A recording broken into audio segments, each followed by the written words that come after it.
Well, good evening, everybody. Welcome to the meeting of the Grandville City Council. I'd like to call the meeting to order and ask Jane to call the roll, please. You'll have to bear with me tonight. Thank you. Thanks for filling in for I'm Marcy filling in. tonight. Appreciate it. Councilmember Gelderlos. Here. Merringa. Nordhook. Here. Steenstra. Troost. Here. Vanderwall. Here. And Mayor Mas. Here. Well, tonight for the invocation, Councilmember Nordhook will be giving the invocation. So for those of you who wish, I'd invite you to stand for that. And then after that, we're going to follow it with the Pledge of Allegiance. All right, let's pray. Heavenly Father, as we are in the middle of May here and approaching the beginning of summer with graduation season and the end of the school year and lots of opportunities for outdoor activities and recreation in the city, we ask that you might provide your blessing upon the residents of our city and grant safety onto the volunteers and the workers and the visitors who will be coming here for the many festivities that we enjoy. We also ask that you would protect our police officers and our first responders who sacrifice of themselves so much so that the rest of us can benefit from their service. Tonight, as we deliberate matters that are both routine and some that are of incredible import, we ask that you would guide this council so that our actions might align with your will.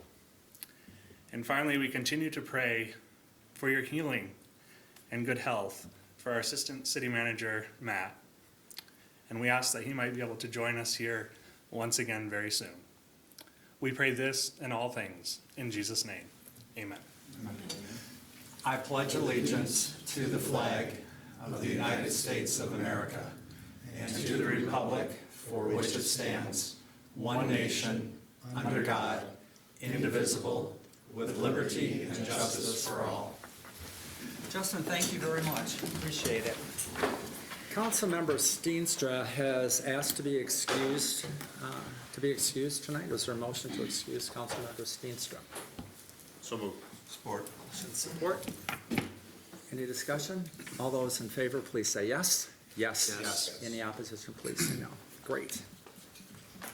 We have a number of minutes for approval because we've had a few special meetings lately.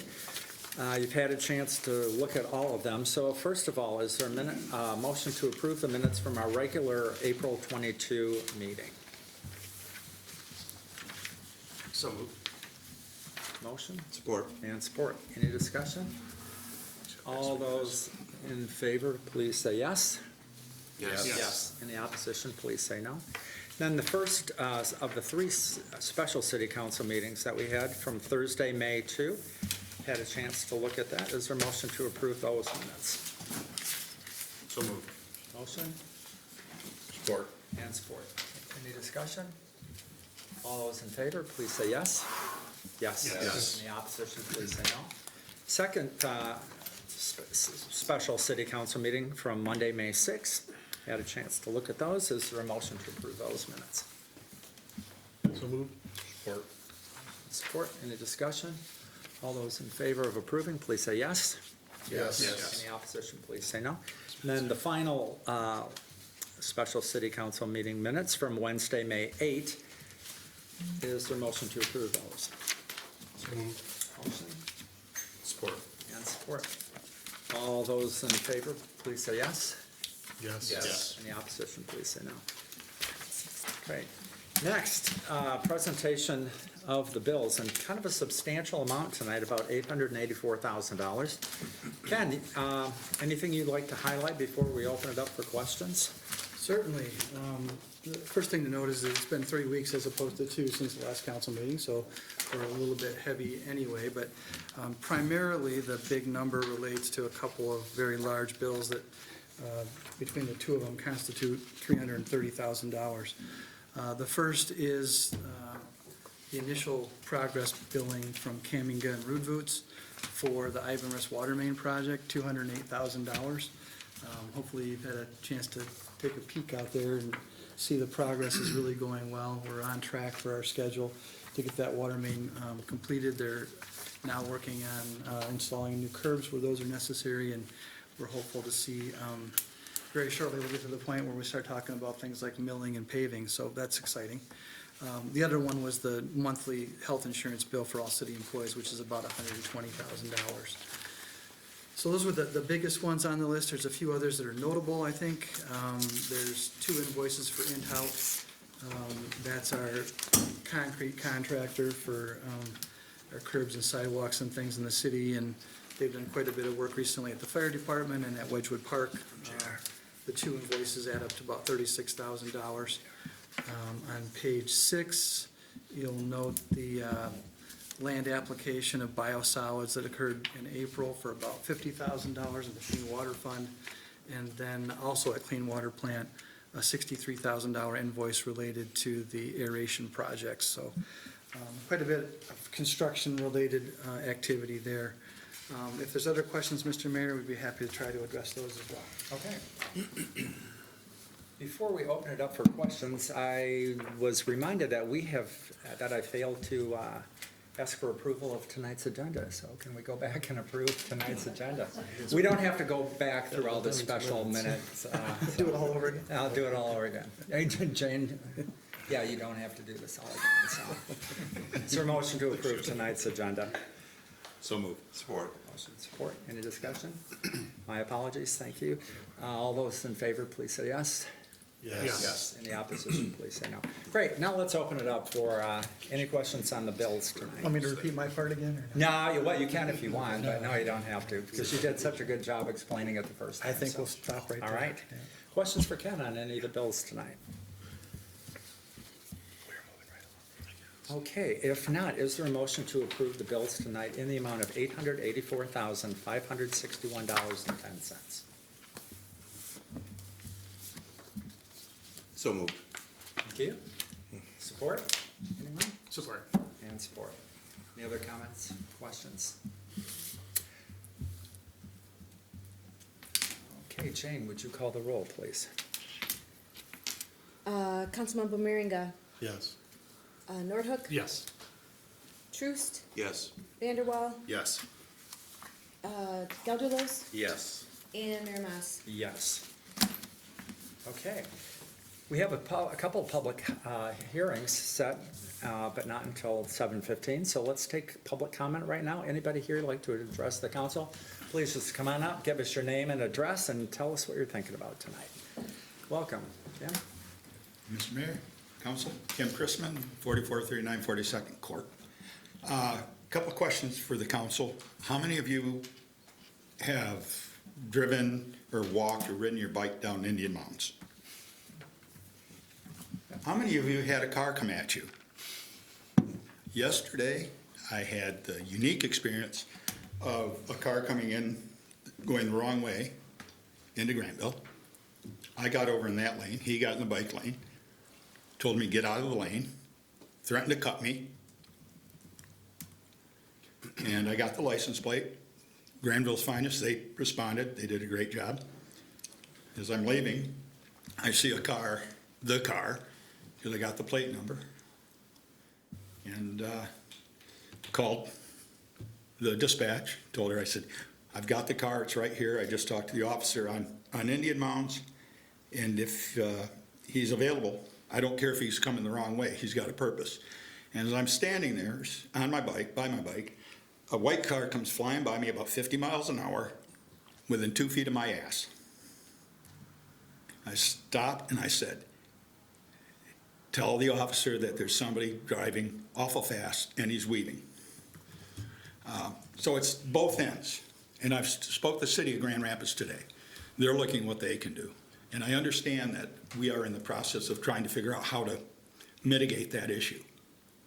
But I just want the city council to know that if there's a way we can do something prior to it, let's do it. If we seal it at a certain point, let everybody know, I'd be all for it.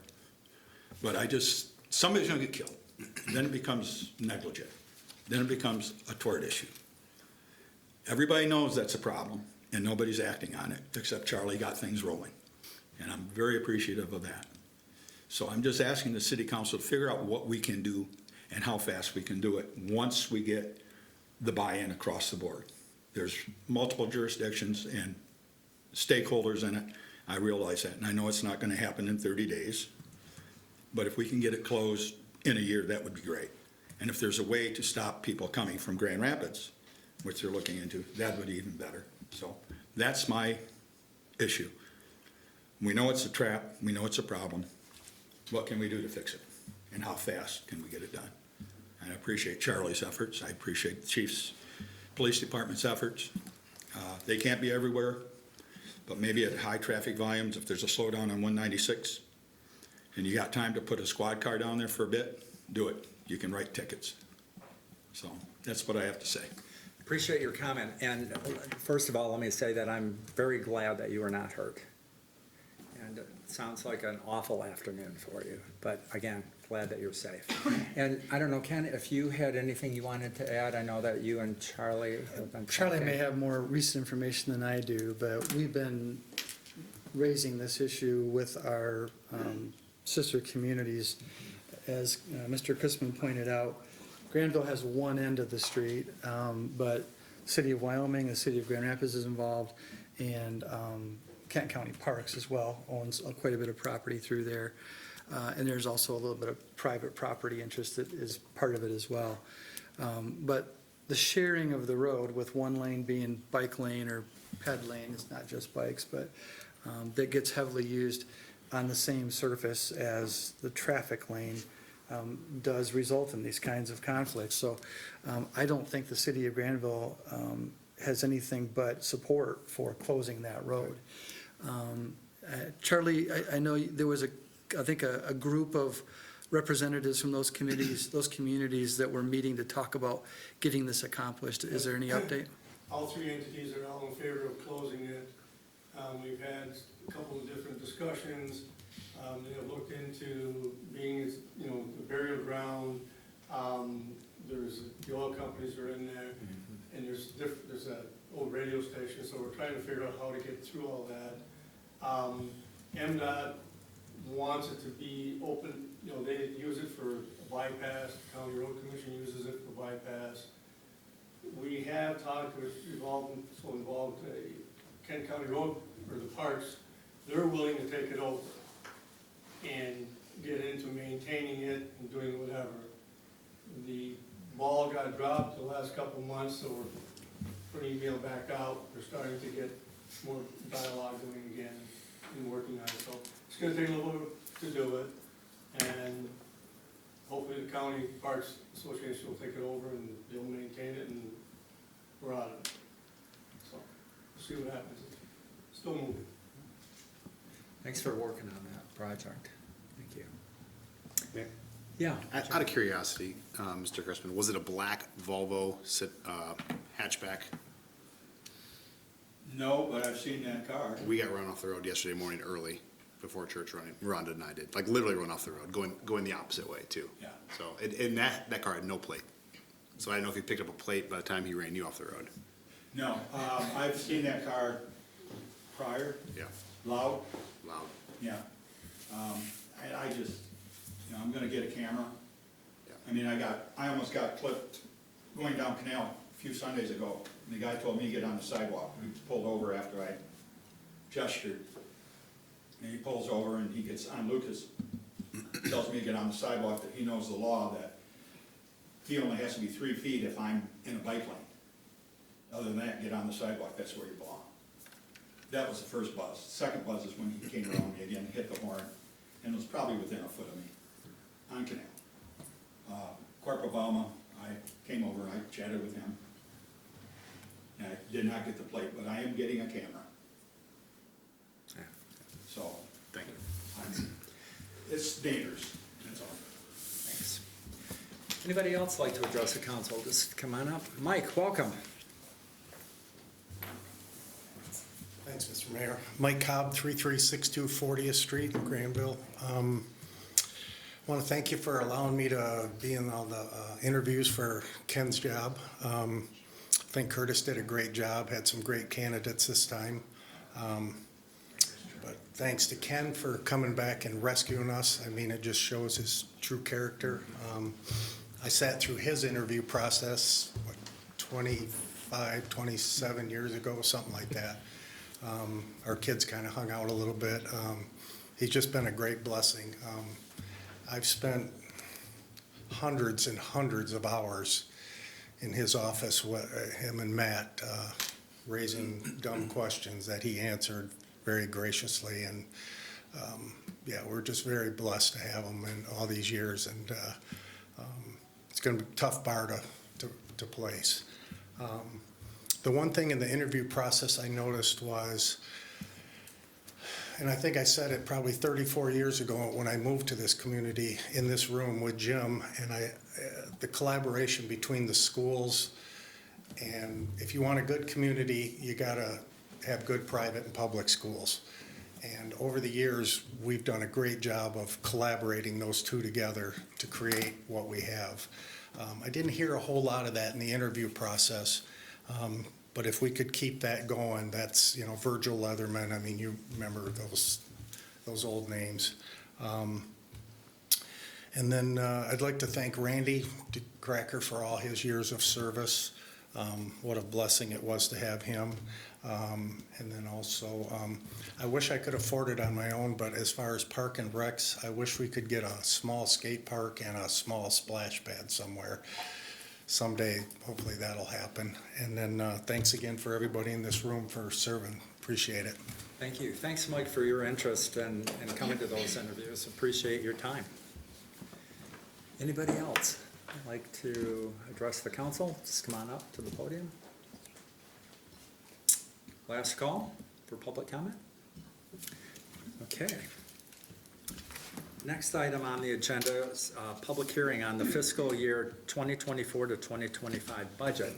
Before we open up the public hearing, Jane, are you going to do a presentation on that, or? I think what we'd like to do, if we can, Mr. Mayor, is jump to the 7:15 public hearing, because we've got Mr. Bryant here for that, and we can delay the budget public hearing without delaying him if we do that public hearing first. Is that all right? Sure, absolutely. So this is a public hearing for a commercial rehabilitation exemption certificate for 3668 Rivertown Parkway. Ken, do you want to give us a couple seconds of background? We already have it, and you said it in your memo. I'll back up for the benefit of the folks in the room, and then I'm going to ask our assessor, Charlie Decatur, to step up and give a little bit more detail. But back on March 11, the City Council had a opportunity to take comment and to act on the request to create the district that's necessary in order to proceed farther into this commercial rehabilitation process. And council voted on that night 4-1 to approve the requested district, so that's in place. Subsequent step now is to consider the actual exemption certificate and to take public comment on that prior to taking that action. So that's why we're here tonight, and I'm going to ask, like I said, Charlie to step up and address what the certificate entails. And then, Mr. Bryan, if you'd like to make any comments initially, that'd be appropriate if you'd like.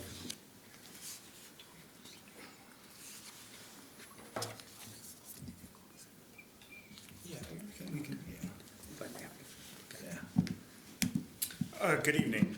So, as you know, we've approved the district. The district was approved for 10 years. This is the second step in that, is we're now granting the certificate. Just a couple things are a little bit different that maybe haven't been brought to the council's attention is with the 10 years being granted to the district, we're going to put some terms on that. So after 5 years, the district would be reviewed and it would have to meet certain criteria that was in the applicant for the certificate. And that's going to be in section number 5 of the resolution. The applicant shall have completed the rehabilitation program of the facility consistent with the terms of the resolution. The applicant will have invested $1.5 million into the project. After 5 years, not less than 75% of the area of the facility will be occupied by tenants paying market rental rates. That as of after 5 years, tenants of the facility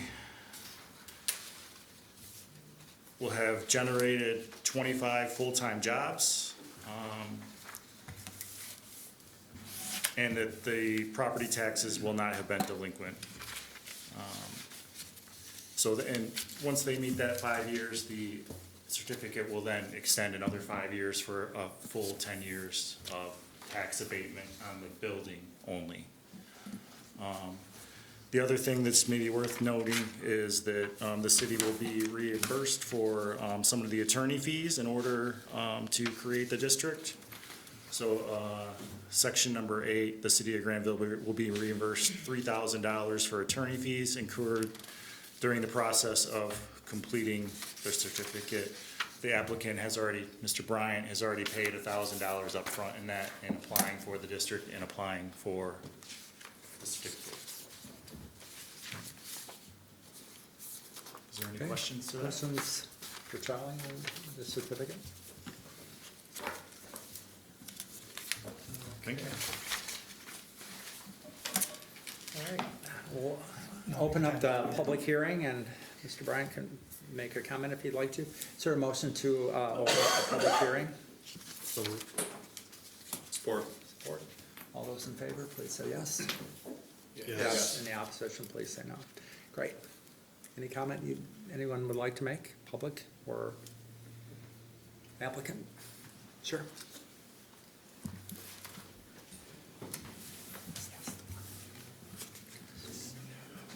John Bryant with Underground Building Maintenance from Jenison, Michigan. I really only have one comment, and I think it kind of eludes the public sometimes.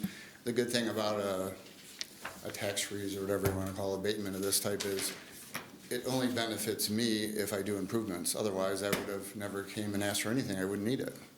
So it's not like a Sears or another store that's going to just sit empty and waiting to sell it for more money. The only reason I'm coming to do this is to spend money to improve it. Everything else, I think we heard from the last meeting. That's just one comment I wanted to make that sometimes just kind of floats away in the thought process of this. Unless anyone has exact questions on what we're doing.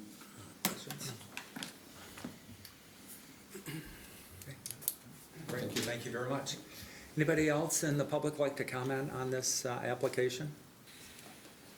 Not, is there a motion to close the public hearing? So moved. Motion? Support. And support by Randy. All those in favor, please say yes. Yes. Any opposition, please say no. Great, thank you. Thank you.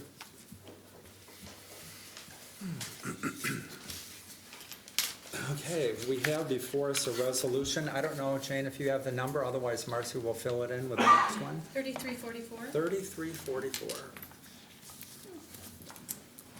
Is there a motion to approve resolution number 3344, a resolution to approve application for a commercial rehabilitation exemption certificate for underground building maintenance LLC? So moved. Motion Support. and support. Any discussion? Yes, sir.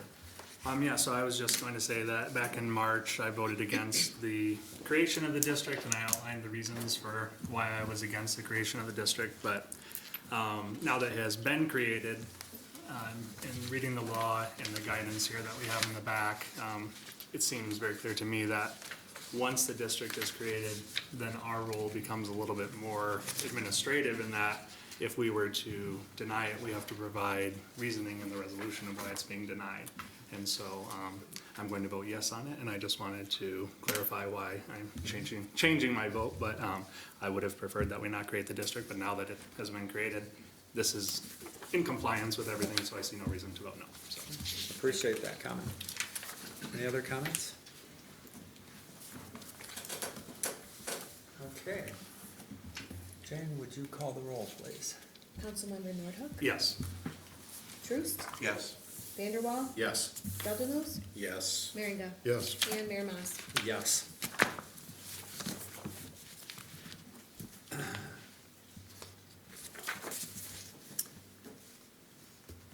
Okay. Ken, do you suggest we do the budget presentation? Yeah, thanks for that deviation. I think that worked out pretty well, so, yeah.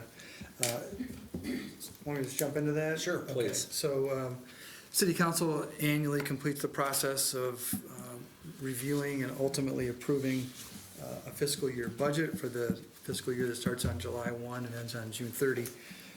City Council held work sessions in March and April of this year.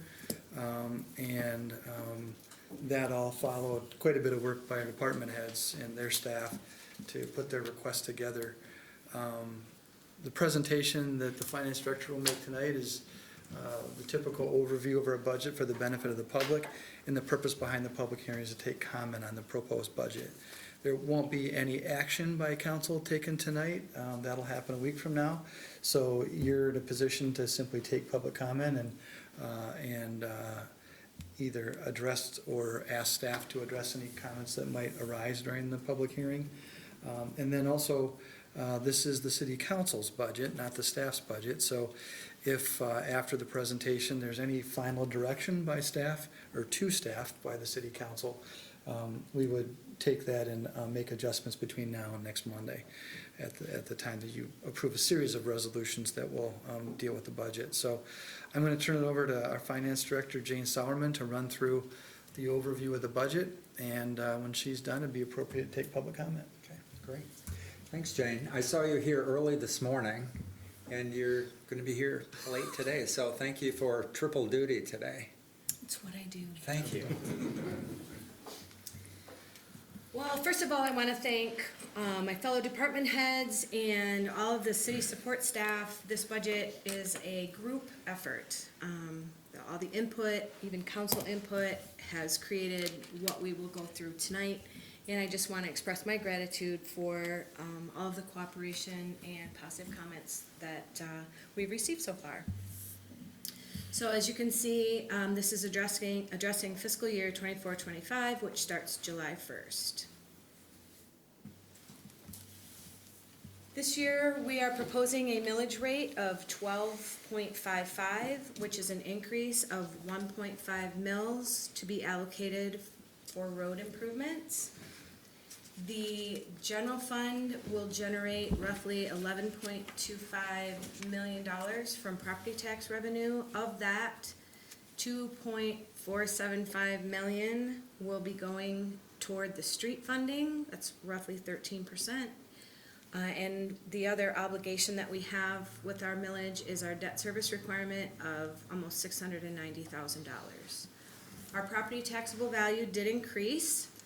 It was capped by the state at 5%, and we had an increase of 11.9% overall. The additional taxable value can be mostly attributed to the cost of living, and then we have additional increases due to new construction and building additions. State shared revenue, we're budgeting at $1.84 million, which is roughly an increase of $200,000. We no longer get a breakdown of the estimate from the state between constitutional and statutory revenue. Court and probation expense split with Walker still stays at 60% Walker, 40% Grandville. Our revenue, which is kind of a good thing, is budgeted at roughly $8.5 thousand less than the prior year. There's less crime, so that's good. As you can see by this chart, it compares millage across the cities in the metro area, and you can see that the city of Grandville remains in the bottom half of the millage rates levied. We are one of the only units that are currently not levying our full charter millage, which is still really good. This gives you an idea of the property tax breakdown, kind of an average residential taxable value of $80,000. You can see where that money is generated and where it goes. Our average residential taxpayer will pay roughly $1,004 in annual taxes, or $83.66 per month. And these dollars help anything that the general fund funds, such as public safety, police and fire, parks, our recreation, library, sidewalks, streets, elections, planning, code enforcement, community events, anything that the general fund is obligated to fund. Your total tax dollar obligation, the average homeowner will pay approximately $3,265 per year, and it's allocated by this pie chart. And you can see 31% of the property taxes is paid by is paid to the city of Grandville.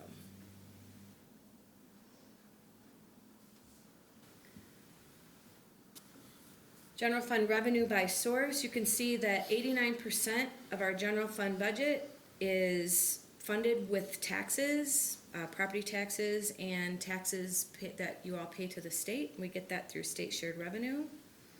We have other revenue sources like federal sources, which is where we got our ARPA funds from. We have special assessments, investment income and rentals, and other revenue, which may include donations and reimbursements.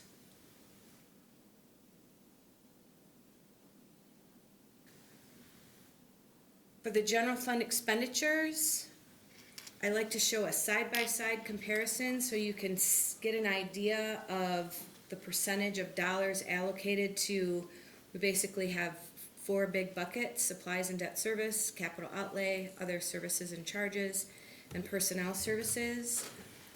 As we are a service organization, you will always see that the majority of your tax dollar goes to personnel services. Of note, the capital outlay percentage, just want to include this, does not include any street improvements. All of the street improvements are allocated for in major local street funds. So that capital outlay percentage is just for items like building improvements, and we'll see a little bit more detail on that in a coming slide. So as we talked about personnel, the largest portion, the increase from last year to this, or from this year to next year, we have some contractual wage increases. Health insurance is always going up. We've budgeted a 4.1% increase. We have an amount that we have to pay MERS for the defined benefit pension every year of $770,000. We have other post-employment benefit costs. The state requires us to fund that at a certain level, and we have $80,000 budgeted to go toward that. And then our retiree health savings plan for new hires after 6/30 of 19, we have $24,000 going into that. Some of the highlights for general fund operating expenditures, I've just annotated them here. Information technologies function, we had an increase there. We moved to the cloud services, and we had to move to the government cloud, which is more expensive, probably because they think we're made of money. Board of review, that's a new cost function. There are no cost changes there, but it is one of those items that is called out by the state to be shown separately. We've expanded the legal and audit function to include audit services.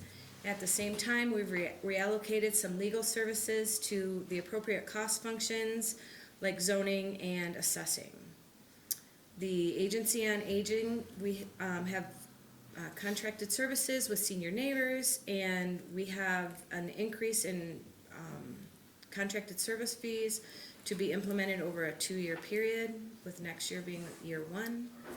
Planning and zoning, we have increased additional funding of $10,000 for an expanded contracted planner function. And in Parks and Rec, we have our final ARPA project spending, which includes Millrace Park improvements, along with finishing the Heritage Park playground and the finishing the new Wedgewood Park pickleball courts. Here's a list of the items that make up the general fund capital expenditures. I don't want to go through these one by one, but I'm going to leave them up there for a minute and just kind of call out the totals. You can have a look and see what's included in that. Our biggest spends you can see are in building and grounds, which is across all of our buildings. Our parks, our building and grounds is about $530,000. Our parks is roughly $790,000, which includes Millrace, the kayak launch, horseshoe pits, the playground at Heritage Park. And then for the fire department, we have about $950,000 of capital spend in that department. The major spend is for the new fire engine. There's a slide on that coming, so we'll look at that a little bit more in depth. Those are the big ones. for the fire engine purchase. In fiscal year 22-23, we had a vehicle involved in an accident, which was totaled by the insurance company. And the proceeds of that accident were roughly $425,000. The balance of the cost of that will be paid by the general fund. So the $450,000 is due to be financed by an anticipated installment purchase agreement, which will allow us to pay for that new engine over 6 to 10 years. We have delivery of that engine expected in early July. So this is a slide that kind of gives an overview of our projected fund balance. Again, this is a budget. These are our best guess at this particular moment in time. 13% of the total expenditures and other financing uses are for transfers to major and local streets for the road improvements that we talked about earlier.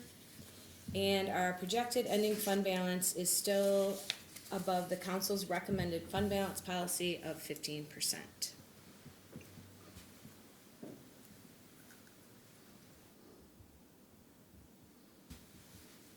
Major and local streets, this is where the additional millage that we will be levying will be funneled into. As you can see by the historical street ratings, the chart at the top, that's a Paiser ratings chart. That is in miles, not percentage. I know it's really hard to see. It's hard to see the number of miles, but what I want you to focus on is the red bars. So the red bars are in the low 60s to mid 70s. Red is bad. Red is the worst condition you can have for a street. And so what you see on this chart is that a large portion, the majority of our city streets are in the red category, which is poor. The lower chart gives corresponding percentages for the percentage of streets that are poor, and the percentage ranges from 55 to 68%, and you can kind of tell, which ones are higher, that they're going to be closer to the 68%. But our goal is to get that number down. We want to see more yellow and more green and less red. One of the things we all know is that your streets are your city's first impression. And so with infrastructure problems that we're having, we know that we need to fund additional street projects. That looks like this. So in the major streets, in next year's budget, we have an interfund transfer of $1.75 million and a total capital projects of $2.3 million. I've listed there the major projects, and then we have some signal upgrades also that need to be done, including the corner here at Prairie and Wilson. Local streets are slated to have about $950,000 of improvements, of which $725,000 will be funded by the general fund with an interfund transfer. There's quite a few additional streets on here because of the additional funding.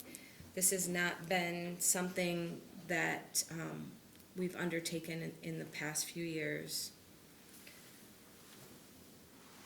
Planned road projects in our capital improvement plan for 2025 to 2029 include, but are not limited to, the items you see on this list. Of note, our bridges are in dire need of improvement, and we have prioritized those and will be striving to get those up to code as soon as possible, as soon as funding allows. We'll also be applying for grants to help fund the projects.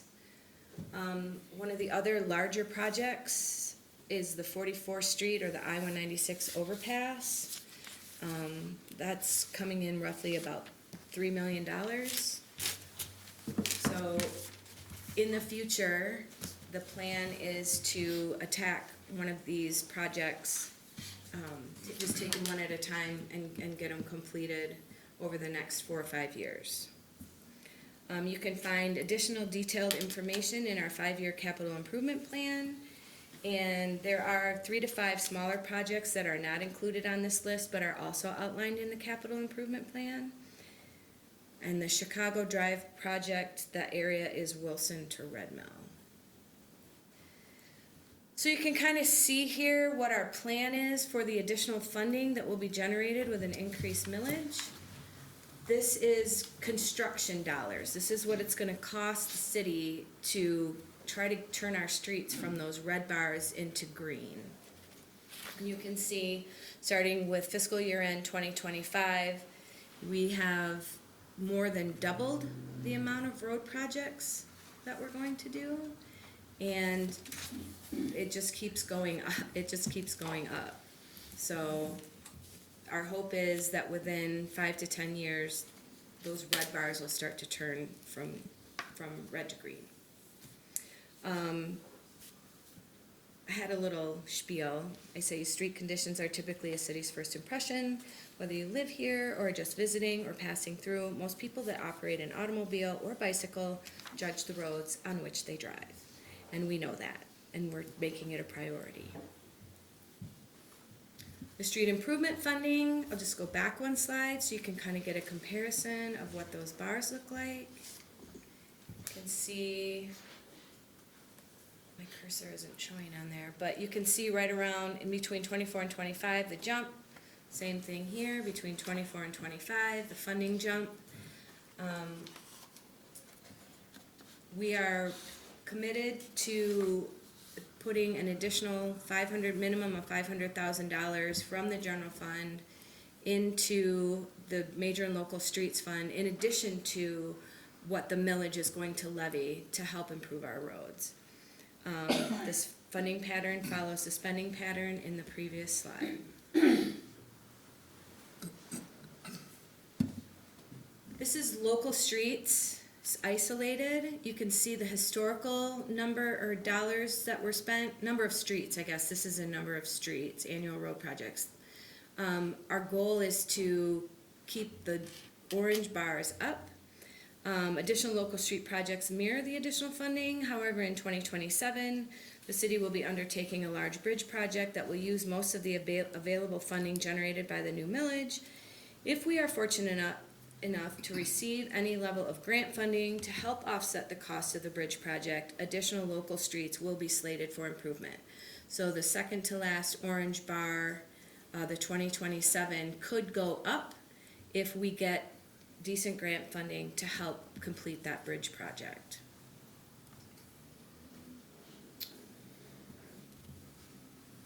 For our utilities, we have no increase to sewer rates this year. They have some fairly major capital purchases, roughly $3 million. Most of it is the aeration system blowers and the raw sewage pumps. And then they have various equipment replacement just due to aging out of roughly $190,000. Other capital purchases down in equipment replacement include lab equipment and copier, and some land improvements such as railings and yard lighting. In the water fund, we also have no increase to rates this year in the water fund. And we have roughly $3.5 million of major capital projects next year. We're finishing the Ivanrest project, and then 31st, 36, and Wallace are our big water main projects. We also will continue on with our meter replacements. I think we're currently at 43% replaced. And then we have some improvements to the water tank out on Wilson. Our comparable utility rates, with no increase this year. The one thing I want to point out about this chart is they are 23-24 actual rates. So these don't even show the increase in rates of the surrounding communities. And yet we are still the lowest on the rates listed for other communities. were not available yet, as they're in the same process we are of developing their budget and getting it approved.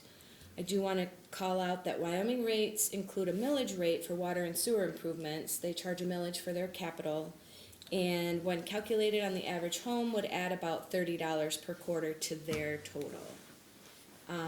Within this depicted group, the city currently has the lowest utility rates overall. Our last fund is the motor pool fund. Every year, we try to replace the equipment that is in need. And next year, we've got a patrol vehicle, fire department vehicle, a dump truck with some equipment, 2 pickup trucks, a loader, a plow for the pickup, and some fuel tank replacements. Totals almost $800,000. And that is the presentation. Before we go to public hearing, any questions from council on this? We've seen all these numbers before. Any questions?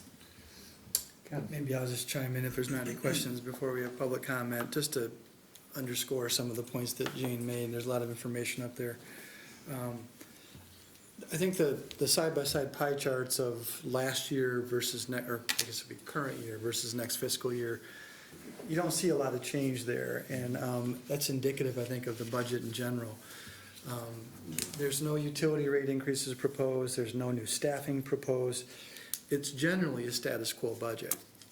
The difference this year, as you can see by the emphasis in the streets, is trying to deal with street condition and trying to invest in their streets in a way that brings those ratings up. It's complicated by the fact that we've got these bridge projects out there, and it's a little hard to forecast. Like Jane said, we're gonna be going for some grants.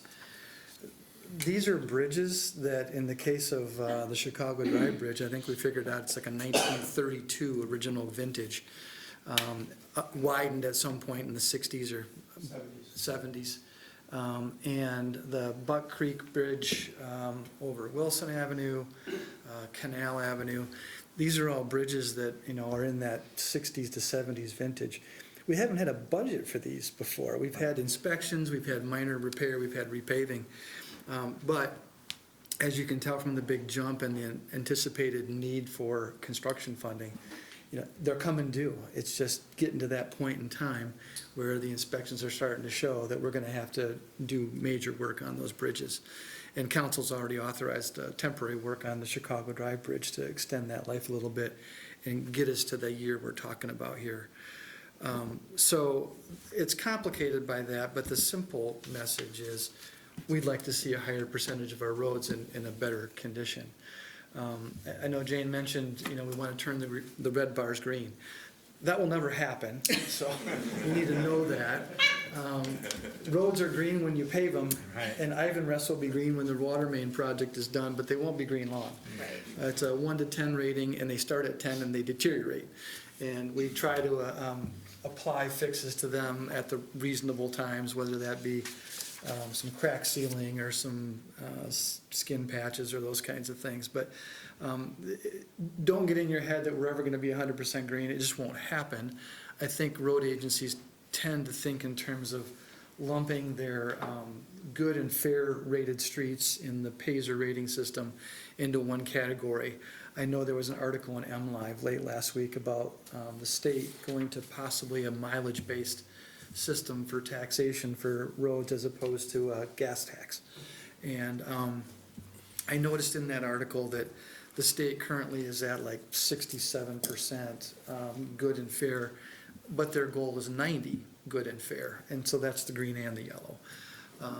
You know, we're a hair under 50% here, so we're lagging behind the state streets, and I think it's probably reasonable to make an initial target to get at least to the same quality of roads as the state. So they have more resources than we do, and can legislate some things a little bit easier, but that's kind of the hope for here, is to bring the percentage of good and fair up and to try to maintain those in those categories as long as we can. All of the proceeds from a millage increase are being proposed for that single purpose. It's not to go to general fund support or parks or public safety. It's meant to be an investment in streets, and that's where the slide shows, number one, the need that we anticipate, and then number two, how much the millage will generate in revenue to address that. And we know that this is hard-earned dollars that people are paying. The proposal was made because there's a payoff to it, and that translates both into the major streets that we all drive on, and to a lot longer list, a lot higher number of projects on local streets. And council already started that process a meeting ago or 2 meetings ago maybe now, by approving the local street investment, the overlay projects for this year, which is approaching $1 million. It was over 900,000. So I think the city is showing a seriousness about wanting to attack this and to come out on the other end with a better both local and major street system for the taxpayers. So that's kind of the general overview, and just thought that with that as background, maybe that'd be helpful for the conversation. That is helpful. Great. Is there a motion to open the public hearing on the coming year fiscal budget? Support. Motion and support. All those in favor, please say yes. Yes. Yes. The opposition, please say no. Anybody here tonight like to comment on the budget as explained by Jane? Carolyn, welcome. Good evening. Carolyn Frederick, 3848 Crowfoot. 3 points. Number one, and I recognize the limitations of the desires to, or I should say, your desire to not raise taxes. I was here before you, like a year ago, asking you to raise funds specifically to go towards parks. You haven't addressed it. I understand the roads are important, and I'll get to that in a moment, but we need to start funding our parks also. And for those of you that weren't very happy, shall I say it that way, about increasing the number of pickleball courts, let me tell you that the fastest growing sport in America is pickleball. And it's gone beyond the senior citizens. It's down now into the 18 and 19-year-olds. So there's a professional league someplace, I think the East Coast it is, of 18-year-olds. So it's a fast-growing sport. We don't have enough in the city to even handle what we've got now for the people that want to play. Second item is having to do with the streets, reconstruction, and et cetera. I'm here kind of speaking on behalf of the Planning Commission, even though they don't know it. But for those streets that are going to be improved that are currently sidewalkless, we would like you to get sidewalks. Now, I recognize that some of the major problems are the state doesn't want you to put the sidewalks in, like when it crosses the expressway, the viaduct on 28. But folks, you see people walking there all the time. And I personally would like to see you fight the state, the county, the city, whatever, to get sidewalks where they belong to protect the citizens, because we've got people walking in the streets. And personally, I don't really want to hit anybody on either Rivertown or 44th, whatever you want to call it, crossing the expressway, the 28th Street Viaduct. Those roads are dangerous enough, and now we've got people that are having to walk in the streets, especially in the wintertime. And of course, that brings me to the third item, because I know it's a city and a school venture to plow the sidewalks for school walking routes. I would encourage you to put a little bit of more money and plow the street sidewalks in Grandville, period. End of discussion. Because I happen to live in a cul-de-sac. We don't have a lot of kids walking to school in my area, but we do have some. But just taking me as an example, this winter, the 2 major snowstorms we had, I had to depend on my neighbors to clean my sidewalks because I was physically unable to get out there. I'm not the only one. And I'm physically able to do it a lot better than a lot of other people. So we've got sidewalks that just don't get shoveled because people can't get there. And yet I look out my window a block and a half away, those sidewalks are plowed. Because that's where the school bus comes in and goes down. So I pay taxes. Tim Steenstra, he pays taxes, the same amount. His sidewalk is plowed because he's on a school route. Mine isn't. So I think you need to address that. So, thanks. Great, thanks for the comments, Carolyn. Anybody else like to comment on the budget? Mike? In my 34 years here, we have gotten great value out of all of our departments for what we pay. I mean, it's incredible, the services we have for what we pay. So I appreciate everybody in the budget. Yeah, like Steve had said before, it's like you realize it's your own money, because I know it's easy to spend other people's money. As far as the bridges, I don't know, Steve, you remember, Ken, but we had those discussions with Ivan Rust and Wilson, the pedestrian issue, where the pedestrians are right next to the road. So if we do bridges somehow, if we could get those people a little more protected. You see the little kids on bikes and they're wobbling on that little sidewalk. And just, thankfully, we haven't had any issues. I'm not gonna kid you, as far as raising taxes, I'm kind of at the point where I pay over 50% of what I make in taxes when you total everything up. I get that things go up, but it's kind of way past Boston Tea Party time, but I do understand the need, so thanks again for your work. Thanks for the comment, Mike. Anybody else like to comment on the budget? If not, is there a motion to close the public hearing? So moved. Motion, JR, second, Josh. Any other comments? All those in favor, please say yes. Yes. Yes. Any opposition, please say no. Okay. We'll take a look at adopting it at our next meeting? Yeah, That's next week, right? which is next Monday. Okay, Yeah. good, correct. Next item, zoning ordinance 24-006. Is there a motion to remove that from the table? So moved. Support. And support. All those in favor, please say yes. Yes. Any opposition, please say no. Okay. So this is the automobile repair, ordinance that we've taken a look at. City attorney noticed just a little tweak that needs to be done to the certification, so we'll get that taken care of. It's really not substantive to the zoning ordinance amendment. JR, Carolyn, anything you'd like to add before we take a look at adopting this? As I indicated the last time when we talked about it, all of the car dealerships in the city were contacted, asked to give us a descriptive comment relative to the type of repair work that they did. And we tried to make sure that we were within the scope of what they were doing. We didn't want to favor one versus another by writing it so it was too exclusive.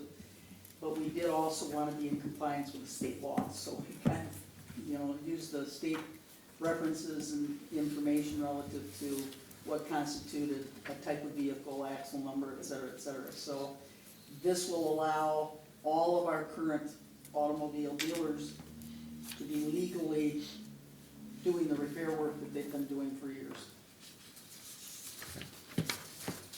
Great. Is there a motion to adopt zoning ordinance number 24-006?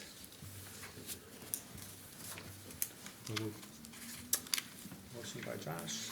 Support by Randy. Any other comments, questions? Jane, would you call the roll, please? Councilmember Troost, Yes. Vanderwall, Yes. Gelderloos, Yes. Merringa, Yes. Nordhook, Yes. and Mayor Mas. Yes. Next item is the consent agenda, and the approval would be in the best interest of the city because there's a couple purchase orders, both of them through the Parks and Recreation area for Heritage Park. One is for the trail and one is for the parking lot improvement. Also on there is a proclamation honoring longtime city attorney Randy Cracker. There will be a slight adjustment to that from the one that you had in your packet. There will be a signature line for all council members, and that will be presented to Randy when we can do that in person. We also have the reports from the police department and the treasurer for the April police department. Again, very interesting, like the graphics and the charts and stories. And also the minutes from the Parks and Recreation Board, the March meeting, and the Historical and Library Board minutes from their April meeting. So is there a motion to approve the consent agenda in the best interest of the city? Motion? Is there Support. and support? Thank you. And Jane, would you call the roll, please? yeah, I'm sorry. sorry. Oh, that's right. I was just gonna ask, at the risk of sounding like a broken record, on the parks, we didn't put them out to bid.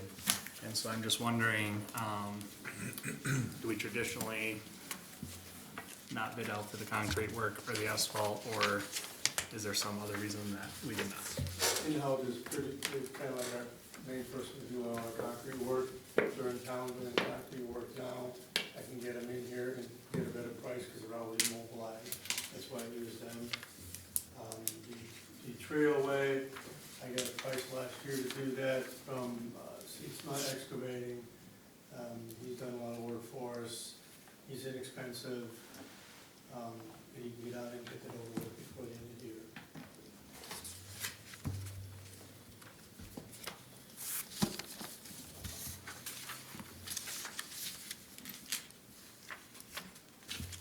Okay. Anything else to follow up or anything, Justin? No. Okay. Any other comments or questions? Jane, would you call the roll, please? Councilmember Vanderwall, Yes. Davalos, Yes. Merringa, Yes. Nordhook, Yes. Troost, Yes. and Mayor Mouse. Yes. Ken, city managers report, few items here. Yeah, starting with the bids that were taken a couple of weeks ago for water main improvement projects. They were listed in the budget presentation tonight. They fall on three different streets of the city, 36th Street, and that would be generally between Kennewa and Canal. 31st Street, I'm trying to think of the limits there. Was it just the one block off Ivan Rest to the west? Two blocks, Lock and Ivan Rest. That's right, to Wallace, yeah. And then Wallace Street as well. Lot of work. We've been doing water main projects fairly regularly recently. This does add up to a pretty good total, well over $2 million. And so our city engineer, Tim Holford, is here tonight to present the bids that were taken on those projects, to ask council to award the bid to the low bidder, and then also to run over the estimated project budget. All right, thanks. Great to be back in front of you guys, you all again here. It's been I think it's been since last fall, since I was here, but good news, we got really good bids. We had two bids, I think we took bids on April 25th. Our estimate for the project was just over 2.23 million, and the low bidder was Georgetown Construction at $2,128,000 and some change. So about 100,000 under our estimate, so that was good. Georgetown has done a number of the more recent water main projects, so they're familiar with the city, we're familiar with them, they know our expectations, and I think we'll do a pretty good job. Yeah, schedule-wise, we planned the project to be all done in 2025, starting in the spring of 2025, just to kind of help with materials and to give contractors time and that. So that's what the contract states. I did have some conversations with the contractor, and they may be interested in starting 36th Street in doing that this fall. Not guaranteed, but they're looking at materials, and they think they'll be able to get enough and get that going, which would be helpful with Kennewa project proposed for 2025, so they wouldn't be back to back then. So again, not a definite yet, but we thought that was some pretty good news that they may be able to get rolling on that a little earlier than expected. So yeah, like I said, we reviewed all the bids and everything looked pretty good. So we recommend that the contract be awarded to Georgetown Construction for $2,128,409.05. Any questions? No, it's nice to see it come like between 4% and 5% under budget and about that. Yeah. Under the other bid too, so. Yeah, it's always one of those things, and so that other bid was very close to our estimate, within, I think, $10,000, so, it's K&R who's doing the current project on Ivan Rest, so. One thing, Mr. Mayor, to note here is that this is a $2 million project in fiscal year 24-25. And your budget is not gonna be approved for 24-25 until next Monday. So the bids are just a little bit ahead of the approved budget. This is not affected by the proposed millage increase. This is water funds. And you've had a chance to go through at the last work session, the water fund budget. But we'll just pause here and make sure that you guys are committed to this before you make a motion to award the work to anybody. Because once you do, you're pretty much locked in. So if you've got any concern about that, now's the time to express them. now Yes, before we hold our peace. exactly, yeah.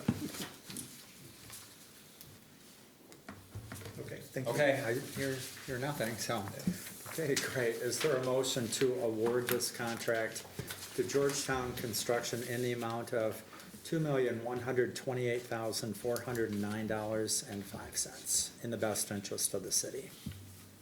So moved. Motion by JR, Support. by Paul. Any other comments, questions? Jane, would you call the roll, please? Councilmember Gelderlos, Yes. Merringa, Yes. Nordhook. Yes. Troost, Yes. Vanderwall, Yes. and Mayor Mas. Yes. And the second motion, Yes, to approve the budget. So on the second page of our materials, you see the budget as outlined by Moore and Brugink and Tim, in the amount of $2,625,000. Is there a motion to approve the total estimated budget? So moved.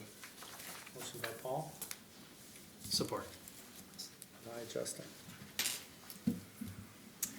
Okay, Jane, would you call the roll for that, please? Councilmember Merringa, Yes. Nordhook, Yes. Troost, Yes. Vanderwall, Yes. Gelderlos, Yes. and Mayor Mas. Yes. Okay, great. Thanks, Tim. Ken, next item. Yeah, Change order. this is something the council's aware of. We had a previous change order to add the rim panel system to the fire station project that was, kind of later in the design build project. This is the one that addresses the issue of ice buildup and falling off the building. And at that time, we knew that there'd be a little additional electrical work needed to accommodate that system. So Chief May has provided you with a memo and the actual change order from Dykehouse Construction, who is our design build entity for that project. That's gonna start here on May 28, I think was the start date. If you have any questions, I think Mike can probably answer those, but essentially, we're asking for council to authorize this remaining change order in the amount of $3,953.40 to complete that electrical component. It would be accomplished by Dykehouse as the general here, but essentially by a subcontractor, which is somebody that we work with all the time, so. That's probably my shot, but Mike's welcome to comment as well, so. I just reiterate that this is, even though it's a change order, it's an anticipated change that was budgeted for in the upcoming fiscal year. All right, is there a motion to approve this change order as described by Ken and Chief May in the amount of $3,953.40? And of course, it'd be in the best interest of the city. So moved. Motion by Randy, Support. by JR. Shane, would you call the roll, please? Councilmember Nordhook, Yes.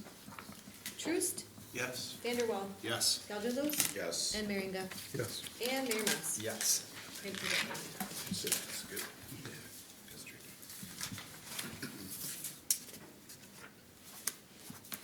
Okay.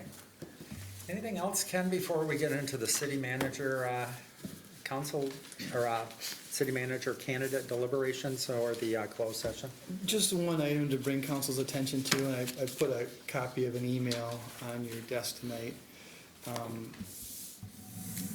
You're aware that Grandville is participating in this informal consortium that we call the Metro Six, which is the 6 Grand Rapids area metropolitan cities.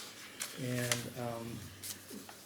I just wanted to make sure you had a little background on this. You don't need to take any action tonight, although you could if you wish, but the Metro Six has been meeting, and there's been quite a bit of conversation amongst the cities about the deer population in Kent County. If you've read any of the articles that usually pop up in the fall of the year, I think you know that Kent County is maybe number 1 and not lower than number 2 in terms of vehicle deer accidents. And despite the fact that, you know, we're talking about cities in the metropolitan area, it is an issue in all these places. And in addition to car deer accidents, residential complaints are up about damage and things of that nature. So what was kind of the outcome of a discussion with the Metro 6 cities was to look at Grand Valley State University as a potential source of data collection on this topic over a 2-year period, with the intent to kind of quantify the issues a little bit more specifically for these areas. And potentially that could be supportive of some future activity that all the cities could undertake together as opposed to doing it piecemeal, one city at a time. And I don't know what all the potential outcomes are, but it could range from you know, something as dramatic as a deer call in certain areas, you know, or more targeted kind of activity. The outcomes are not known because the study's not been done yet. But this has been kicked out there to Grand Valley, who's agreed to do the work with qualified people over that 2-year period at a estimated cost of $65,000. Grand Valley itself is willing to fund about half of that cost through the tuition that they grant to their graduate assistants and their faculty support. We've also had $2,500 committed by both Kent County and the Kent County Road Commission. And so the 6 cities have been asked to contribute a mirror amount of $2,500 to the study as well. And this just popped up, you know, on the email last week. So like I said, I didn't want to hit you guys cold with this, but every other city so far has indicated that they're in. And I would indicate that it would be good for Grandville to be in and not standing alone on this. So I just wanted to get it in front of you tonight, so it wasn't a cold situation that you weren't aware of. Give you a chance to ask a question that maybe we can either answer or get answered. And the intent would be to stick it on the agenda for next week, Monday, and take action then. If you've got questions, I'd be happy to relay those to the folks that are more involved in the detail here. If you've got enough explanation, you just want to give us that direction, that's fine too. Totally up to city council, but I just wanted to get it out there. Okay, great. What's your pleasure? Ready to act tonight, or want to wait till next week, or? I can act it. Just take care of it. Yeah, I don't see a reason. All right. Yeah. Okay. Is that a motion to, Yeah, I For would be happy to make a $2,500. motion to, for Grandville to contribute $2,500 for this Grand Valley study. Support. support? Assuming there'd be some kind of report or something that comes back at the end of this. Yeah, I think actually quite a bit of data, but I think it'll be summarized into a report. I'd like to say I'll make sure I get it to you, but. Somebody will, yeah. Should be interesting. Yeah, yeah.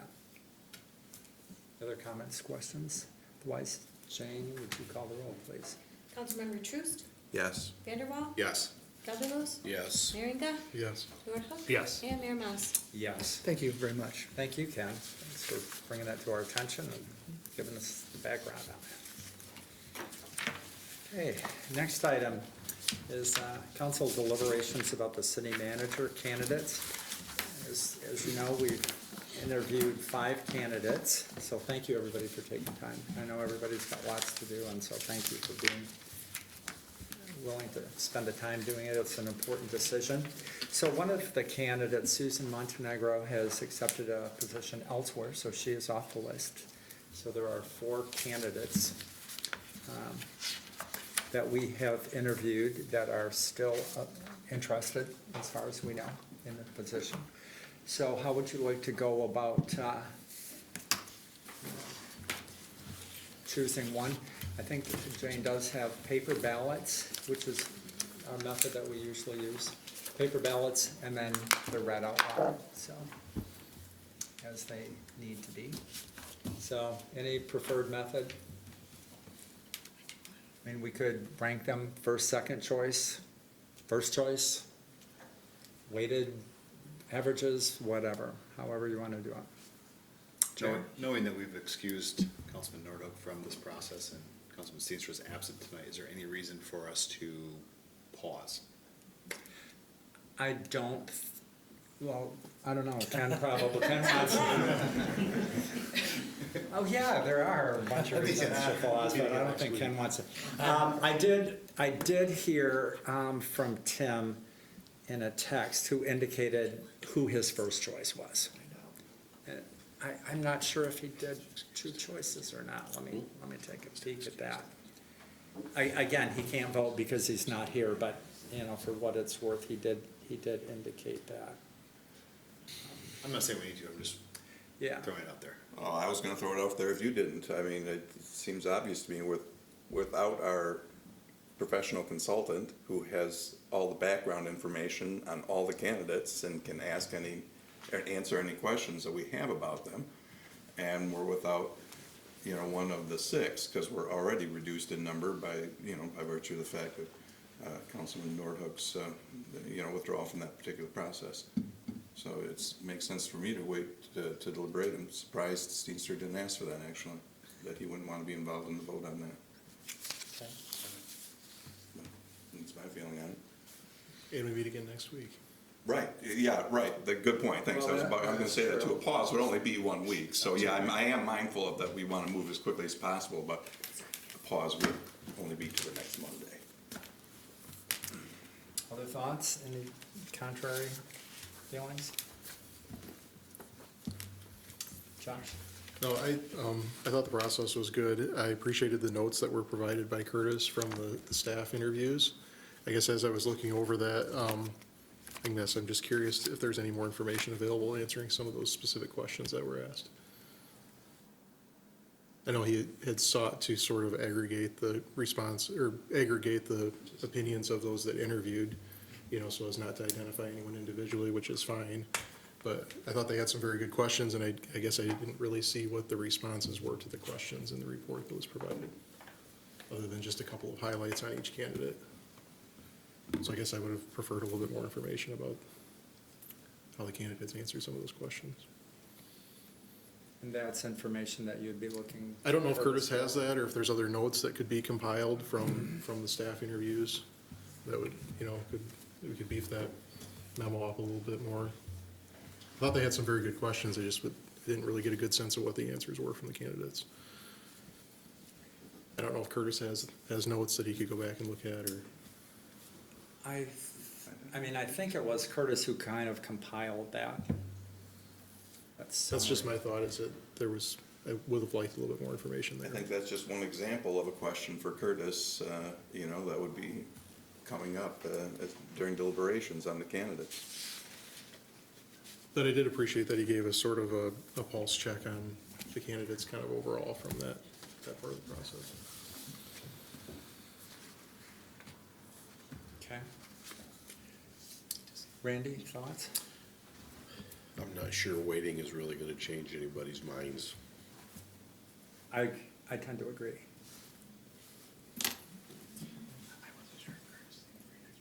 Yeah. Yeah, and I'm not sure about Curtis's availability next Monday either. He is available. He is available. Yeah, I talked to him Friday. He's got I think a meeting that ends at 6:30, so he said he could be here Next week. next week. Okay.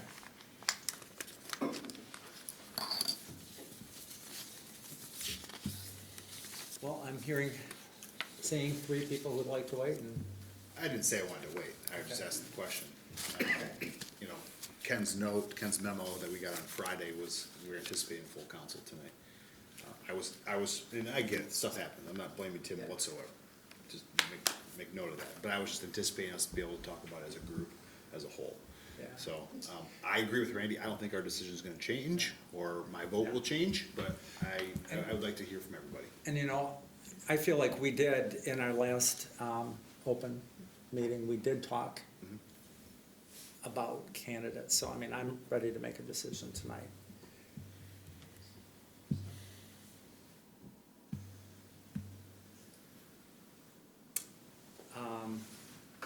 Yeah. Do you want to make a motion one way or another, or just kind of consensus, or? I guess I would make a motion to table deliberations until next week's meeting, assuming that we have a full council.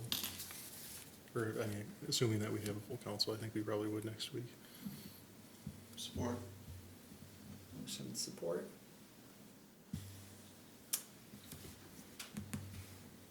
Jane, would you call the roll, please? Real quick. Yeah. Just discussion. Absolutely. No. You know, just want I appreciate your comment, wanting to have a full council, but we do run the risk of one of the candidates accepting a job somewhere else in the next week. So, just throw that out there. Because we've had 2 candidates have accepted jobs just in the last couple weeks. Yeah, and I had asked that question of Curtis in that open session about that, and he specifically said he didn't think anybody was looking anywhere else, and we had 1 dropout. So, I guess I would weigh caution on that as well. Okay, so there's a motion to wait. To table the To table. deliberations. Yeah. If we were to lose one of those candidates, then that would indicate a lack of professionalism on that candidate's part, because that candidate would not have informed Curtis that they were also involved in another process. And if you caught Curtis's email on the one who did withdraw, I mean, he seemed a little bit, you know, that, I don't know what the word is, but, you know, not pleased that he was not informed about that. So I throw that out there. Well, all of us may not be pleased if that happens again, but if it does, we're out one more candidate. Final comments before Jane calls the roll? This is the motion to table Do you recuse deliberations. yourself? Okay, Jane, would you? Motion to table? Yeah, there is a motion to table, yeah. Councilmember, Yeah, I'm sorry. Go ahead. Councilmember Vanderwall, No. Gelderlos, No. Merringa, Yes. Nordhook. Abstain. Abstain, sorry. Troost, Yes. and Mayor Mas. No. Okay, so we're gonna deliberate tonight. We needed your vote. It's one of the few times we have a close vote like that. Okay, so, Mayor, yeah, just a question, I guess. So, I mean, given that Tim's not here and able to contribute to the discussion, do we talk about what his preference was, or is it not really relevant to the discussion? he really can't vote, but I mean, you Can't can, vote. I've told you what he said in that, and that was who his first choice is. I'd like to, I don't think he told us that, though. yeah, I can. But I'm wondering, do we consider that input as we're discussing it, or? City attorney, You know, what do you we can't think? vote on it. Yeah, I don't think that I don't think there's a discussion by a quorum outside the meeting. So I think we can probably, for purposes of input, hear about it, but obviously his vote, he doesn't, you know, it's not a vote. But if you want to say what he put in the text message, I think that's probably okay. Yeah, if only I could find it, but I do remember what it said. Who made this an email? Maybe before you read it out loud, Mr. Mayor, I guess I would propose us putting down 2 names. Yeah, it's a good idea. And submit to, I guess for fill-in clerk to read. Okay. Narrow it down from 4 to 2, top 2 top Suggestions. candidates. And maybe Mayor can write that down on Yeah. a piece of paper as well, before it's said out loud. So as not to bias anyone's, yeah. I honestly don't know who his top choice is. Yeah, and so as I understand the concept there, it's everybody's going to say who their first choice is and their second choice is, and then kind of tally up the numbers, and then that'll give us an idea of if you're down to, if there's a general consensus in favor of one or the other of the candidates, and maybe you get it down to 2, or maybe you have an overwhelming consensus for one, and then somebody can make a motion at that point. As I understand the concept of how you've done it previously. Does that make sense? Are you thinking ranking, or are you thinking just top 2 in no particular order? I was gonna say top 2 in no particular order, and get this funnel down to Get it funneled down to 2? a smaller funnel, perhaps, Okay. potentially. Yeah. Just kind of an FYI, even though he's not here to vote. Tim copied Ken and I. Do you want to wait till everybody else? Yes. Okay. And he did have his first, second, and third choices. So I can do more than just, I mean, if we reveal that. That was just a suggestion, I don't know if anybody else agrees or disagrees. I was thinking the same thing. Would So make this sense. is first, second, or just the top 2? Top 2. Top 2. Yeah, Okay. 2 in either order. Yeah. Okay. I'll second that.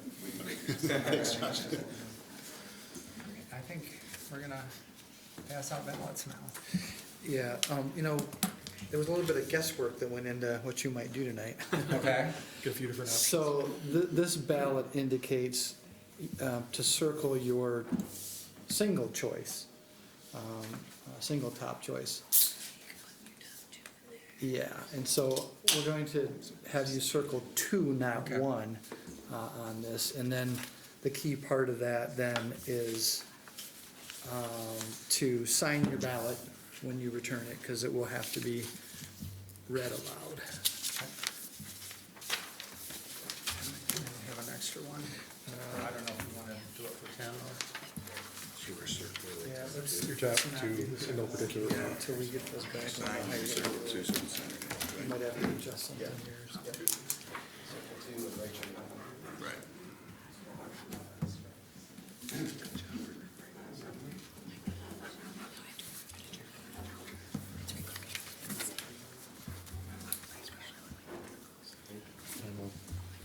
Thank you.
Yeah, it's worse.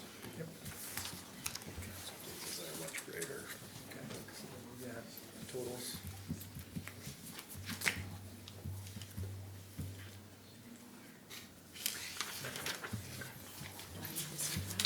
Yeah. People that. You read who voted Okay. and who they voted for. Okay. Yeah. Okay. Councilmember Councilmember Gelderlos, 1 vote for Andrew Dimchek, 1 vote for Griffin Graham. Meringa, 1 vote for Andrew Dimchek, 1 vote for Griffin Graham. Troost, 1 vote for Andrew Dimchek, 1 vote for Vester Davis. Vanderwall, 1 vote for Andrew Dimchek, 1 vote for Griffin Graham. And Mayor Mas, 1 vote for Vester Davis, 1 vote for Griffin Graham. 4 votes total for Andrew Dimchek, 2 votes total for Vester Davis, and 4 votes total for Griffin Graham. Now we do it again with one. Yeah, just let them.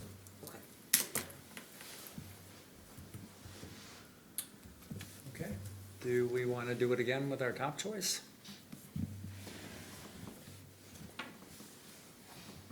Is this where we hear what, is this where we hear what Tim's? Oh, I'm sorry, I'm sorry. Yeah, In order, you can say what. his top 2 choices were Griffin Graham and Vester Davis.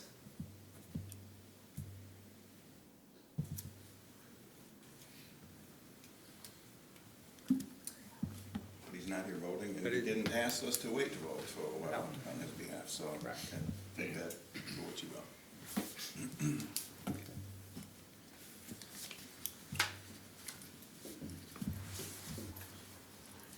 Is it inappropriate to make a nomination for an individual and ask that a unanimous ballot be cast? Can you do that? Somebody? I don't know. You can ask, I mean, obviously we don't have to. I'll make the motion that we cast unanimous ballot for Griffin Graham.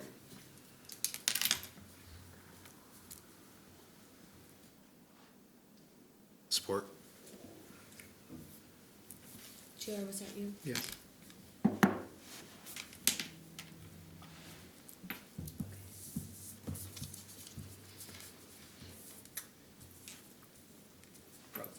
So this would be 2 parts then, right? We're voting on whether we want to approach it that way, and then we'd vote to actually Yeah, I cast the think, unanimous ballot?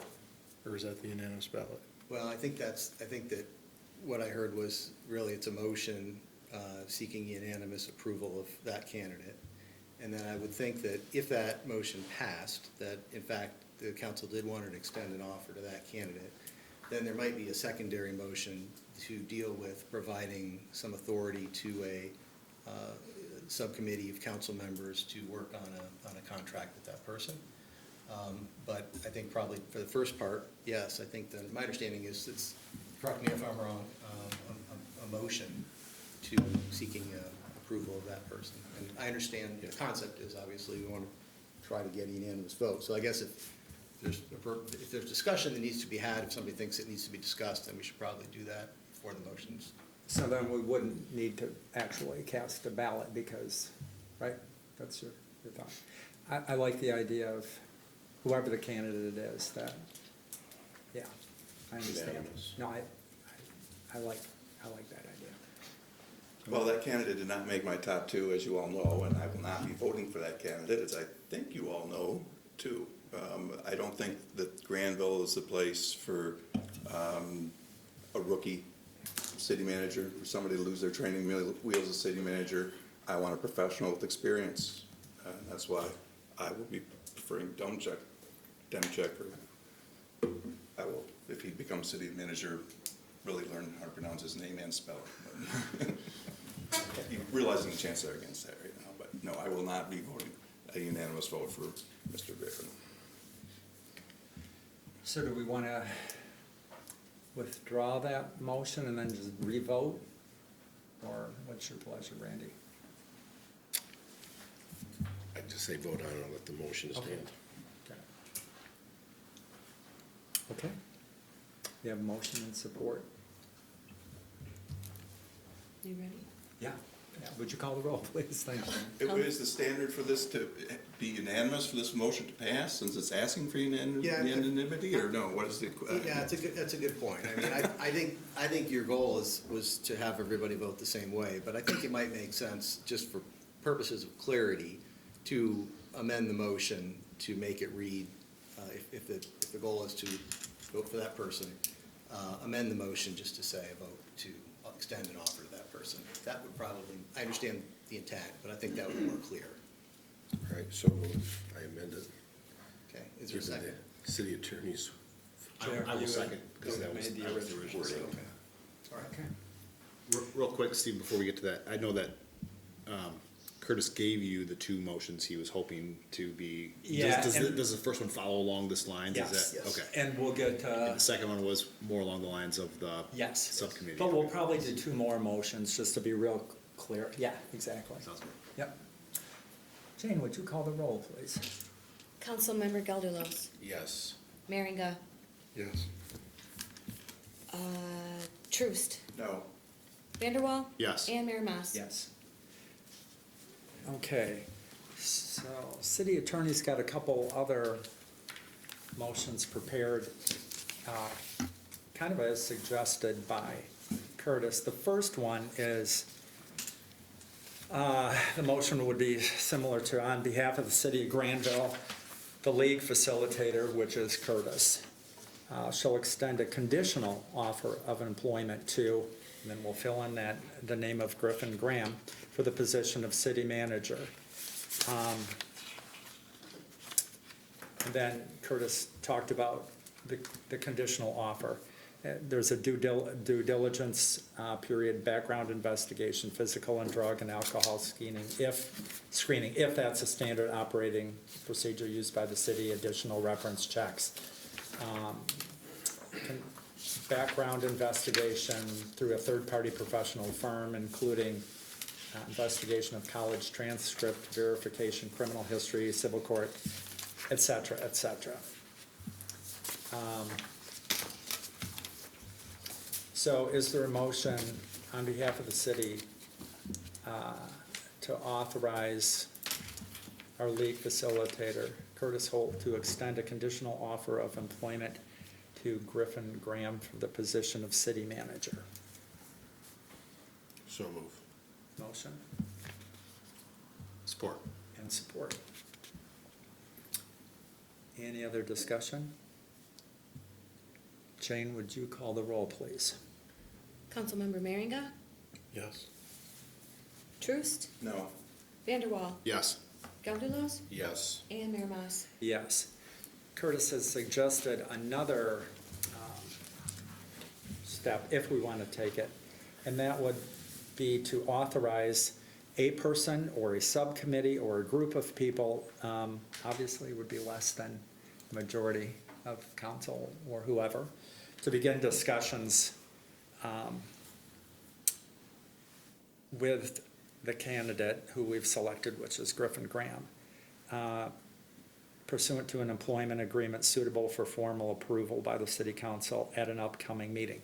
So what we've done, I think, before, with the last city manager, I think we had a subcommittee. I don't remember who all was on there, of several people. Yeah. There was a subcommittee. Am I correct? Yeah. Okay. So how would you like to do it? We can do it anyway. We can authorize one person or a group or Curtis or whatever we want, I suppose. I think it should be council members, but. Well, I think it should be council members and it should be more than one person. So,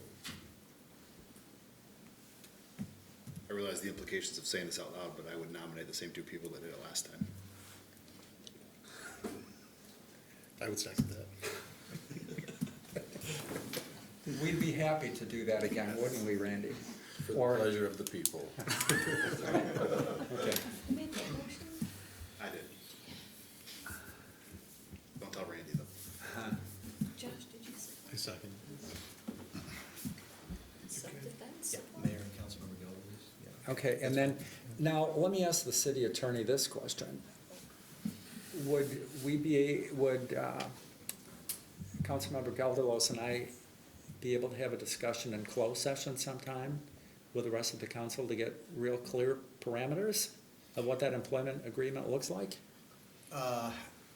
No, well, I think that if there's a question that requires legal input, then you have something where there's an opinion that's required about a legal fact or question, potentially that way.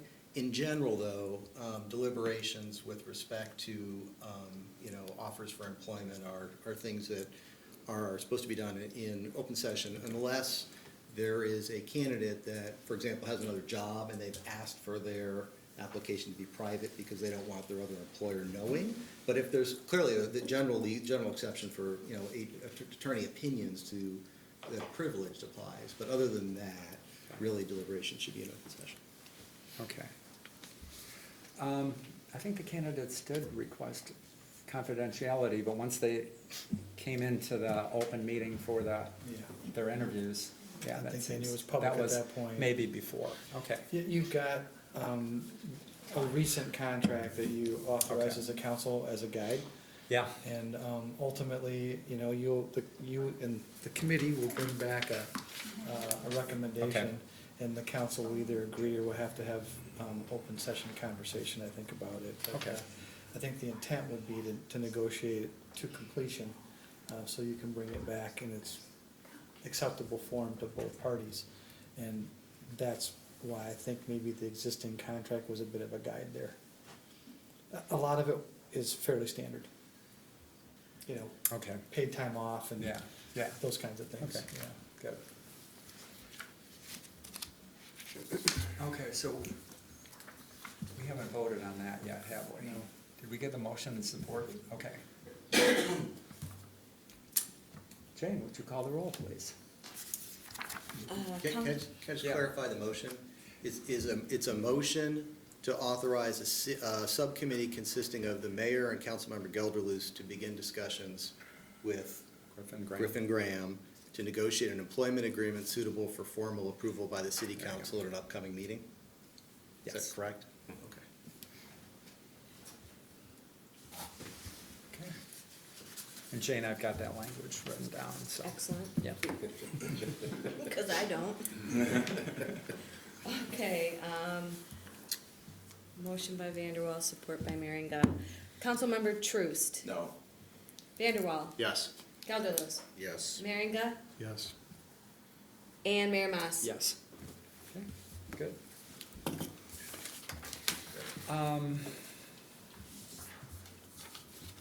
Let's see, anything else, Ken? I have nothing else, thank you. Okay.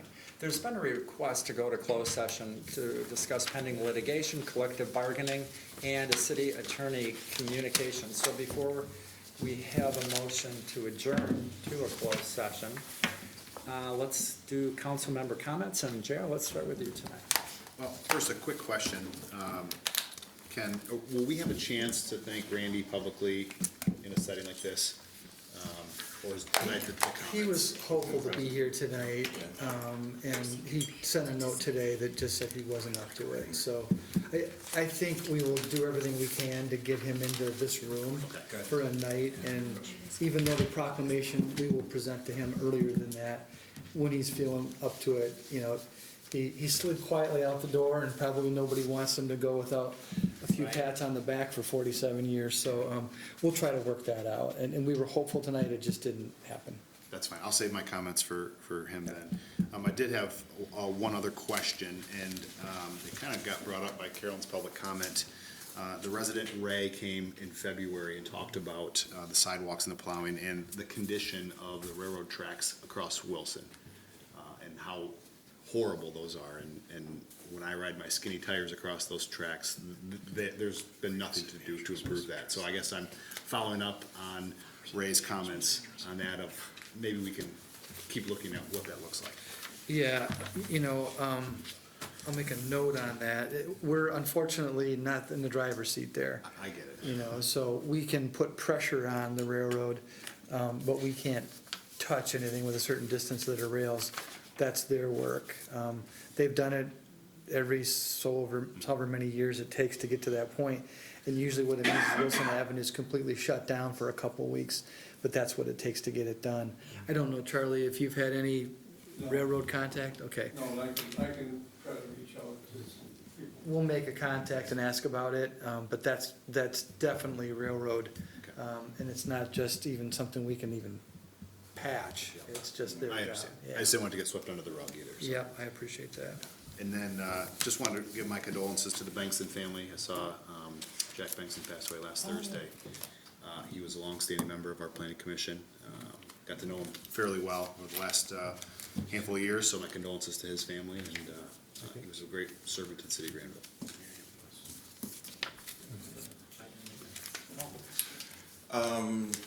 Are we staying here for closed session, or are we moving? We're staying here. Yeah, okay, great, I'm glad to hear that. Then just thanks to our substitute city clerk tonight, doing a great job. Really tricky doing the roll call votes, and we had as many as we ever have, really, so, yeah. Yeah. Well, we're all gonna be thoroughly going over the write-up, I can assure you, but even so, I know it'll be great, so thanks. Thank you. Yeah. I'm in full agreement with Councilmember Trust on the good work done tonight, so well done on that. As the council liaison to the library board, I was really glad to see this communication from Lance included in our packet. It's unfortunate that despite many reviews of the ballot language that went to voters, this error occurred, and so I know that I certainly support this 1-year non-renewable millage to provide for continued funding of the library, and I hope that residents will as well, but I appreciate that being included in there. Also very much as a father to someone who accessibility is really important, I'm really excited to see the music garden going in, and so we've been discussing that on the library board, and I think that's going to be wonderful for residents, and particularly for people who might otherwise not have so many opportunities to engage in things available to them. So this is a great addition. So thank you for the work on this, Teresa, and all those who were involved. And then I'm just really looking forward to the summer music food and fun series again. That's always a really fun time. And our packet was just stuffed with wonderful. We've got the Grandville Market schedule in here as well. So there's a lot of awesome things happening in the city of Grandville, so that's just great to see. And then I also wanted to thank Mr. Cobb for his comments tonight. My dad worked with Mr. Cobb for a long time, and I will just say that tonight's interaction was much better than when I was a Grandville Little League umpire for many years, and I would see you out at the league. But I'm really glad that you're here. Just kidding on that. But I used to see you a lot at the Little League. So that's right. That's right. But it's good to see you. So thank you for your comments tonight. Absolutely. Yeah, I guess I just would add, I know we'll have some additional decisions and discussions about the moving forward with the city manager piece, but just want to say thanks to Curtis and the MML for the process that we went through. We were able to provide a lot of input into the process. I think he did a good job for us. He came up with several very quality candidates. Appreciate all the candidates' interest that, put their names forward and came for interviews and participate in the process. So I thought it went well. I thought it was well done, and just want to say thanks to Curtis and the MML for being the facilitator of the process. I know he's got some more work to do yet to kind of finish things up, but appreciate it. I think all you guys made all the comments probably that I was going to make, so I have nothing to add. Thank you. Just got a couple comments. A couple weeks ago, we had a great Arbor Day celebration at the 5th, 6th grade, the new, or soon-to-be 5th, 6th grade building. A lot of kids there. I don't know, maybe a couple hundred kids. And so that was great. The Arbor Day celebration, and then also the dedication of the rain garden. Remember Martha years ago talked about the rain garden, so it was great to see that actually happen. And just a good example of good cooperation between the city, local nonprofits, and the schools. Speaking of schools, I also had a chance last week to go to a groundbreaking at Calvin Christian, the high school, middle school. I know that Tim was there. So you probably, Josh, know a lot more about the project, but it's a huge project, like $16-17 million at least, I believe. Yeah. So that's one of the things that really makes Grandville attractive, are good public schools and good parochial schools. So it's good to see that happening. Also, just having fun with the second graders coming in. We've got 2 more groups tomorrow. As you know, every year we have them come in. JR's taking a couple groups, and it's always a lot of fun talking about what it is that we decide here at City Council, and just see if there's interest. They're about half the way to being eligible to run for City Council, so they're usually 7, 8 years old, so. So it's a lot of fun. A lot of energy in the room. So with that, is there a motion to adjourn to a closed session for the purpose of discussing pending litigation, collective bargaining, and city attorney communication? So moved. Support. Motion and support. Any discussion? Second.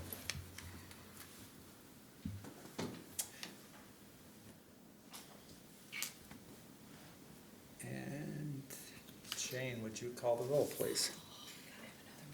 Last time tonight, promise. Well, no.